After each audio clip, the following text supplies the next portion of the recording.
The sky outside was gray as Wendy sat across from Elaine's immaculate desk, watching her boss flip through the promotion application with practiced disinterest.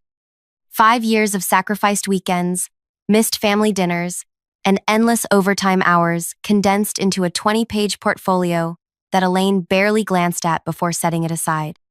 "I appreciate your enthusiasm," Elaine said, adjusting her designer glasses, "but I've reviewed your application thoroughly, and while your work has been adequate, I don't believe you're qualified for senior management, perhaps in another year or two." Adequate. The word dropped between them like a stone.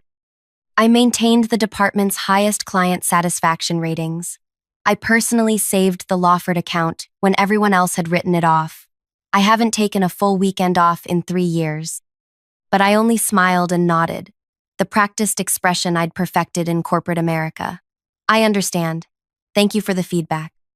I'm glad we're on the same page," Elaine replied, already checking her watch. "The Ellison proposal needs your attention today. They've requested additional metrics before signing." As I gathered my things, Elaine was already typing an email, my career disappointment already forgotten.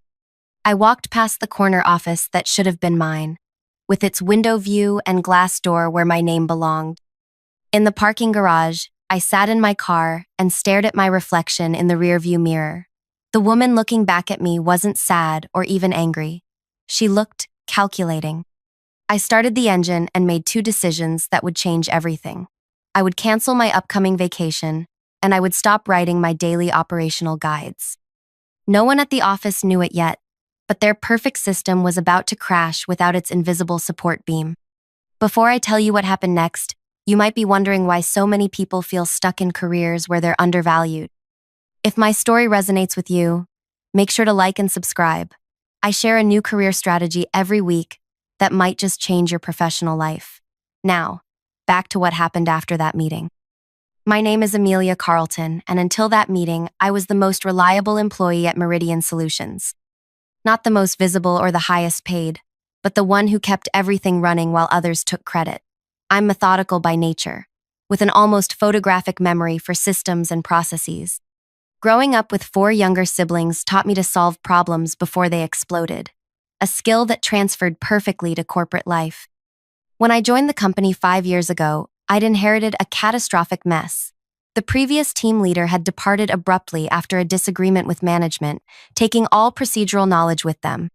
No documentation, no transition notes, not even passwords to critical systems.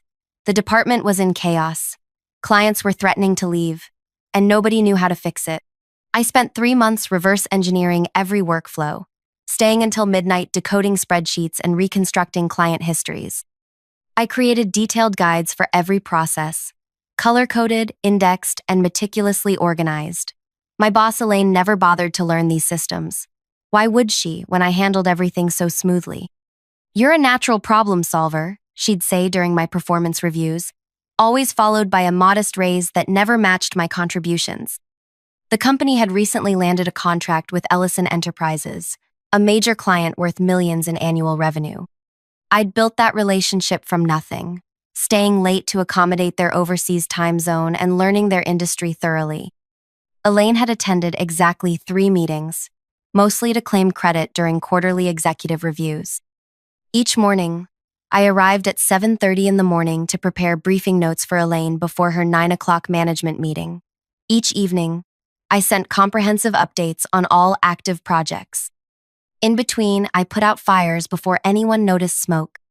The morning after my rejected promotion, something changed inside me. I arrived at exactly 9 o'clock. Not 7:30, not 8:45, exactly 9.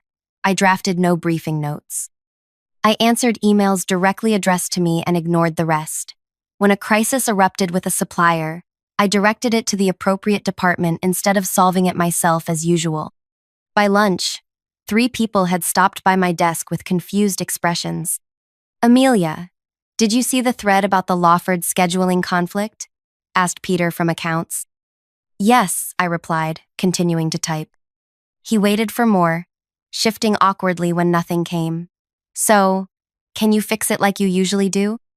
I looked up from my screen. That's actually under procurement scope. I forwarded it to Diane. His eyebrows rose slightly. But you always handle these things. I've been advised to focus more on my assigned responsibilities, I said with a small smile. I'm trying to demonstrate that I understand my proper place in the organization. By 5 p.m., I packed up my belongings and left. No extra hours, no taking work home. On my drive, I canceled the cabin reservation for my upcoming vacation, the first real break I'd planned in 3 years. Instead, I would be present for the system's inevitable collapse. That evening, my phone buzzed with work notifications. I silenced it and spent time with my daughter Elena, baking chocolate chip cookies, something I hadn't done in months. As we laughed over misshapen cookie dough, I felt a weight lifting from my shoulders. Mom, why are you home early? Elena asked, licking batter from a spoon. I paused, considering how to explain corporate politics to a 10-year-old. I decided my time was valuable, honey, and I wanted to spend more of it with you. She beamed. Can we do this tomorrow too? Absolutely, I promised, ignoring the phone vibrating insistently on the counter. By the next morning, cracks were showing at work. The Ellison client had requested urgent changes to their implementation plan, changes only I understood how to make. Elaine attempted to lead the response team but quickly became overwhelmed without my usual detailed briefings. Where are the process notes for the Ellison customizations? She demanded, appearing at my desk at 10:30. They're in the shared drive, I replied pleasantly. Under client implementations. I mentioned it in last month's department meeting. There are hundreds of files there. Which one specifically? I pulled up the folder on my screen. The master document is called Ellison Enterprise Integration, Complete Process Documentation. It's organized by module with tabbed sections. Elaine stared at the 200-page document with barely concealed horror. Can you just handle this directly? The client is waiting. I'd be happy to, I replied, but I have the quarterly compliance review this afternoon. I can get to Ellison first thing tomorrow morning. Her face tightened. This can't wait until tomorrow. I understand. Would you like me to reschedule the compliance review? It's due to the regulators by end of day. She left without answering, her heels clicking aggressively down the hallway. That evening, I turned off all work notifications and took Elena to the park. My personal phone remained silent beside me on the bench as I watched her on the swings, her laughter carrying across the playground. For the first time in years, I was fully present in my personal life. When we returned home, I checked my work phone once. 79 missed calls from various work numbers. Voicemails ranged from confused to desperate to furious. The Ellison team was threatening to pull their contract. 3 systems had developed unexpected issues, all documented in my guides, which nobody had bothered to read. The quarterly compliance report due to regulators was still incomplete. I set the phone down and slept better than I had in years. The next morning, I arrived at precisely 9 o'clock in the morning again. The office atmosphere had transformed overnight. Harried colleagues rushed between meeting rooms. Elaine was visible through her office glass, gesturing frantically on a video call. The regional director's assistant was pacing by the elevator banks. I settled at my desk and methodically organized my tasks for the day. Where have you been? Peter hissed, appearing beside me with wild eyes. Everything's falling apart. Elaine's been trying to reach you since yesterday afternoon. I left at 5 o'clock, I replied calmly. My work hours are 9 o'clock to 5 o'clock, as specified in my contract. But the Ellison crisis, what about it? His mouth opened and closed. They're threatening to walk. Nobody can figure out how to implement the changes they need. I nodded thoughtfully. That process requires special handling. It's all documented in the guide I created last year. Nobody can make sense of your documentation without you explaining it, he almost shouted. Before I could respond, Elaine's assistant appeared. Amelia, emergency meeting in the conference room, now. I gathered a notebook and pen, walking unhurriedly to the conference room where Elaine sat with the regional director, Byron Wallace. Their faces were grim, folders spread across the table. Amelia, Byron said, relief evident in his voice. Thank goodness. We need your help with this Ellison situation immediately. I sat down and placed my notebook on the table. Of course, how can I assist? Elaine's face was tight with controlled fury. Let's cut to the chase. What will it take for you to fix this? The promotion? It's yours. I tilted my head slightly. That's a generous offer, but I've been contacted by a competitor. They've offered me a senior management position with a substantial salary increase.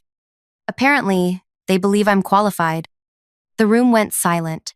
Byron's eyes widened while Elaine's narrowed dangerously. You're leaving? Byron asked. When? I haven't accepted their offer yet, I replied. I was taking time to consider my options. Name your price, Byron said immediately. Whatever they're offering, we'll match it. I smiled politely. It's not just about compensation. It's about recognition, respect, and opportunity.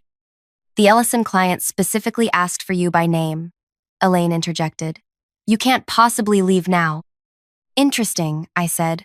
So did 4 others in the past month. I reached into my bag and placed a folder on the table. Here's my 2 weeks' notice. I'll help with the transition as my contract requires. Elaine reached for the folder, but Byron was faster. He opened it, scanned the contents, then closed it decisively. This won't be necessary, he said firmly. Amelia, I'd like to speak with you privately in my office. As I stood to follow him, Elaine remained seated, her knuckles white against the polished table. The company's response to my resignation was about to reveal exactly how much they had undervalued me all along, and what they were willing to do to keep me now that they understood my true worth. I followed Byron to his corner office, aware of the curious glances from colleagues as we passed. His space was minimalist, but impressive. Awards and industry recognitions lined one wall, while floor-to-ceiling windows offered a panoramic view of the city. He gestured for me to sit in the chair across from his desk. I've been watching your contributions for some time, Byron said, folding his hands on his desk, though apparently not closely enough. I remained silent, letting him continue. The situation with Elaine concerns me, he admitted. This is the first I'm hearing about your promotion being denied. Why didn't you come to me directly? Chain of command, I replied simply. Elaine is my supervisor. Going over her head would have been inappropriate. He nodded slowly. Admirable, but perhaps misguided in this case. Tell me honestly, what would it take to keep you here? I considered my words carefully. Recognition of my actual contributions, appropriate compensation, and a position where I can implement the strategies I've developed instead of just executing someone else's vision. Byron studied me for a long moment. I'm creating a new position, Director of Operational Systems, reporting directly to me. Double your current salary, full remote flexibility 3 days a week, and authority over departmental workflow design. The position is yours if you want it. I didn't respond immediately, which seemed to surprise him. Is that not sufficient? He asked. It's very generous, I acknowledged, but I need to be clear about something. I'm not using a competing offer as leverage. There really is another company waiting for my decision. Byron leaned back. What can they offer that we can't match or exceed? A fresh start, I said honestly.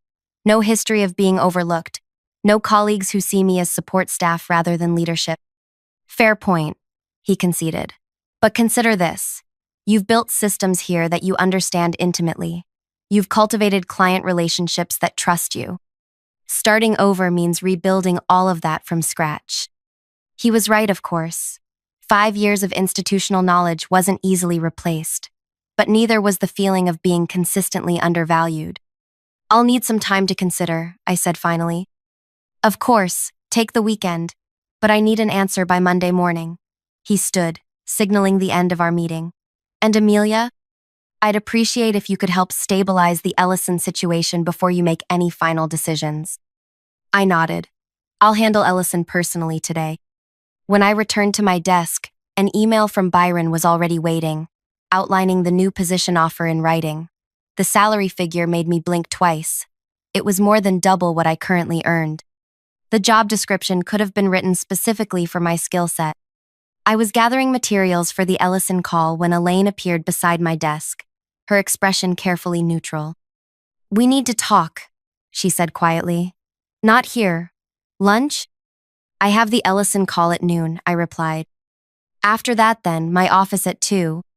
I nodded, already turning my attention to the crisis at hand. The Ellison team was frustrated but relieved when I joined the call. Their demands were reasonable. They needed customizations that would normally take weeks implemented within days. I walked them through a phased approach that would prioritize their most critical needs while building toward their complete vision. "This is exactly why we wanted to work with your company," their director said. "You understand our business needs, not just technical specifications." After the call, I documented the solution in clear steps and sent it to the implementation team with explicit instructions. Normally, I would have handled every aspect myself, but today I delegated appropriately, making myself available for questions, but not taking ownership of the execution. At 2 o'clock, I knocked on Elaine's door. She looked different, smaller somehow, with dark circles under her eyes, suggesting a sleepless night. "Close the door," she said, gesturing to the chair across from her desk. "I understand Byron offered you a new position." "He did," I confirmed. She nodded slowly. "I won't pretend to be happy about it, but I understand why he did it. You're valuable to the company." I waited, sensing there was more. "I owe you an apology," she continued, the words seemingly difficult for her. "I've relied on your competence without appropriately acknowledging it or rewarding it." "May I ask you something?" I said, genuinely curious. "When you said I wasn't qualified for senior management, what specifically did you think I was lacking?" Elaine shifted uncomfortably. "You've always been more technical, the behind-the-scenes problem solver. Senior management requires visibility, presence, political savvy. In other words, I do the work while others take the spotlight." She had the grace to look embarrassed. "That's oversimplifying." "Is it?" I asked. "The Ellison contract who presented the winning strategy to the executive team." "I did, but based on the proposal I developed, the client retention initiative last quarter that saved 4 major accounts, who received the leadership award? That was a team effort. A team I led, coordinated, and created all materials for." I leaned forward slightly. "I'm not lacking qualifications, Elaine. I've simply allowed others to stand on my shoulders while remaining invisible." The silence between us stretched uncomfortably. "Are you taking Byron's offer?" she finally asked. "I haven't decided." "If you stay," she said carefully, "things will be different between us." "Yes," I agreed. "They will." The weekend gave me time to think clearly away from office politics. I took Elena to the Science Museum on Saturday, something I'd been promising for months, but never found time for. On Sunday, I called my sister for advice. "What does your gut tell you?" she asked after I explained the situation. "That I've outgrown the box they put me in," I replied. "But I'm not sure if Byron's offer changes that or just makes the box more comfortable." "Would you be reporting to Elaine in this new role?" "No, directly to Byron." "And what happens to Elaine?" It was a good question. Byron didn't say specifically, but reading between the lines, I think her position is being reconsidered. My sister was quiet for a moment. "So your options are to take a fresh start elsewhere, or accept a promotion that might result in your former boss being demoted?" Put that way, the choice felt different. "I don't want revenge against Elaine," I said slowly. "I just want recognition for my work." "Are you sure about that?" my sister challenged.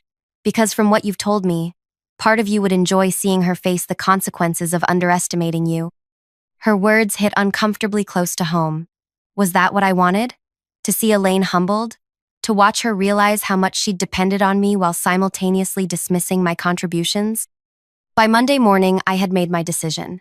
I arrived early, 7:30 a.m., my old starting time, and went directly to Byron's office. His assistant wasn't at her desk yet, but his door was open. "You're early," he noted, looking up from his computer. "I wanted to give you my answer before the day gets busy," I explained, taking the seat across from him. "And? I'm accepting your offer with 2 conditions." His eyebrows rose slightly. "I'm listening." "First, I want to build my own team. Full hiring authority for 3 positions that I believe are essential." Byron nodded. "Reasonable? And the second?" "Elaine remains in her current position." This clearly surprised him. "After how she treated you? Why?" Because replacing her doesn't solve the structural problems in how the department functions, and because I don't want my first leadership act to be perceived as revenge. He studied me with new interest. That's unexpected and politically astute. I've learned a few things watching from the sidelines, I replied. Very well. Elaine stays, though her department will now coordinate through your office for operational matters. Thank you. No, Amelia, Byron said, extending his hand. Thank you for staying. The announcement will go out this morning. I suggest you prepare for quite a bit of reaction. He wasn't wrong. The company-wide email went out at 10 a.m., announcing my new position and outlining my expanded responsibilities.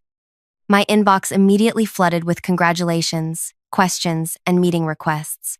Peter stopped by my desk, looking somewhat sheepish. So, you'll be my boss now? Technically, yes, I confirmed. Is that going to be a problem? He shook his head quickly. No, it's great. You've always been the one who actually knows what's happening anyway. Throughout the day, colleagues who had barely acknowledged me previously suddenly found reasons to introduce themselves.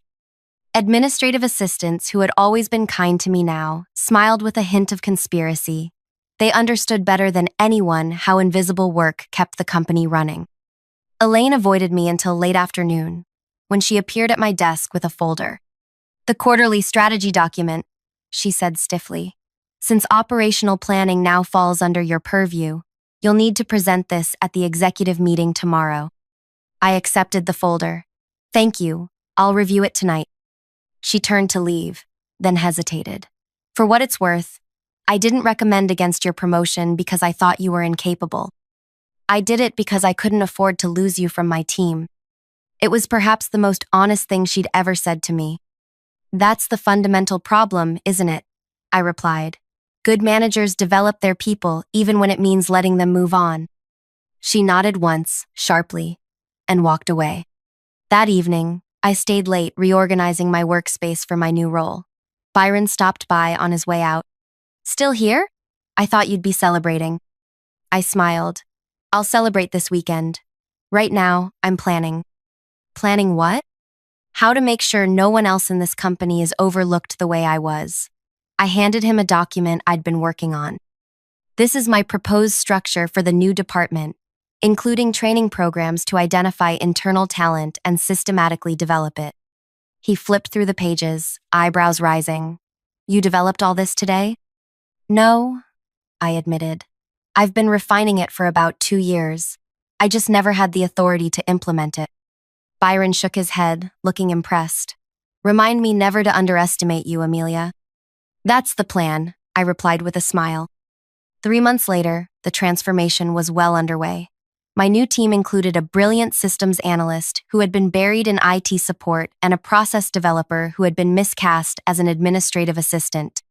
Together, we streamlined operations across 4 departments, reducing overtime by 40% while increasing productivity metrics. Elaine and I developed a professional working relationship. It wasn't friendly exactly, but it was respectful. She excelled at client-facing interactions, once freed from operational details she had never fully grasped. In an unexpected development, the division's employee satisfaction scores improved dramatically. The Ellison contract expanded to include 2 additional service lines, specifically requesting my new team's involvement in the implementation. Their CEO personally called Byron to commend the company's remarkable turnaround in operational excellence. On a Friday afternoon, 6 months after my non-promotion, I left the office at 5 p.m., a habit I had maintained despite my increased responsibilities. Elena was waiting when I got home, homework spread across the kitchen table. How was work, Mom? She asked, looking up from her math problems. Productive, I replied, setting down my laptop bag. The new training program launched today. 25 employees will get development opportunities they wouldn't have had before. Like you didn't get? Children see more than we realize. Yes, exactly like that. She considered this for a moment. That's a nice way to fix things. Instead of getting mad, you're making it better for other people. I smiled, recognizing the wisdom in her observation. Sometimes the best response to being undervalued isn't anger. It's demonstrating your true worth so clearly that it can never be questioned again. That evening, as Elena slept and I reviewed presentations for Monday's executive meeting, my phone buzzed with a text from Byron. Board approved your promotion to VP level, effective next month. Unanimous vote. Elaine actually gave the strongest recommendation. Congratulations. I set the phone down, a sense of satisfaction washing over me. This wasn't about winning or revenge. It was about finally being seen, truly seen, for what I had always been capable of doing. The corner office with my name on the door was nice, but it wasn't the victory. The victory was changing a system that had failed not just me, but countless others whose quiet competence went unrecognized. The victory was creating paths for others to rise without having to become invisible first. Sometimes the most powerful response to being underestimated isn't proving others wrong. It's creating a world where talent can no longer be ignored, no matter how quietly it performs.